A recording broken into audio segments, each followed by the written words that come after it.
மகாநதி அடுத்த வர எபிசோட பார்த்தீங்க அப்படின்னா, காவேரிக்கு பர்த்டே அப்படின்னு சொல்லிட்டு சாரதாம்மா பார்த்தீங்க அப்படின்னா, அவங்கள 2 பொண்ணுங்களையும் வர சொல்லியிருப்பாங்க. அதே மாரி பார்த்தீங்க அப்படின்னா, கங்காவும், யமுனாவும் வந்திருப்பாங்க. வந்து பர்த்டேவ செலிப்ரேட் பண்ணலான்னு வந்திருப்பாங்க. அதுக்கப்புறம் விஜயும் பார்த்தீங்க அப்படின்னா, அவரோட பொண்ணு காவேரியை கூட்டிட்டு வந்திருப்பாரு. அப்படியே ரூமே வந்து கிராண்டா வந்து டெக்கரேட் பண்ணி, கேக்லாம் வாங்கி செம்மையா வந்து டெக்கரேஷன் பண்ணியிருப்பாங்க. இது எல்லாத்துக்குமே விஜய் தான் காரணம். ஆனா, அது எதுவுமே காவேரிக்கு தெரியாது. காவேரி அதெல்லாம் பார்த்தோன்னே ரொம்பவே வந்து பார்த்தீங்க அப்படின்னா, சர்ப்ரைஸ் ஆயிருவாங்க. அதுக்கப்புறம் எல்லாரும் சேர்ந்து கேக் வெட்டுவாங்க.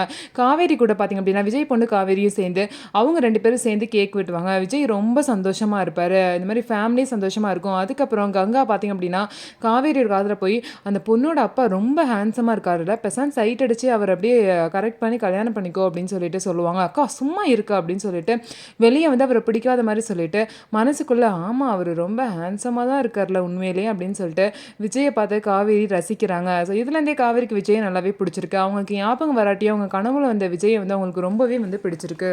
ஒண்ணு வந்து காவேரிக்கு விஜய் பத்தின பழைய நினைவுகள்லாம் சீக்கிரமா ஞாபகம் வரணும். இல்ல அப்டின்னா, அவங்களுக்கு இப்ப உள்ள விஜய வந்து சீக்கிரமா அவங்கள கரெக்ட் பண்ணி மேரேஜ் பண்ணிக்கணும். ஸோ இது 2த்துல எது ஃபர்ஸ்ட்டு நடக்க போகுது அப்டின்னு சொல்லிட்டு வெயிட் பண்ணி நம்ம பார்க்கலாம். நம்ம வீடியோ உங்களுக்கு பிடிச்சிருந்தா நம்ம வீடியோவ லைக் பண்ணிட்டு பாருங்க.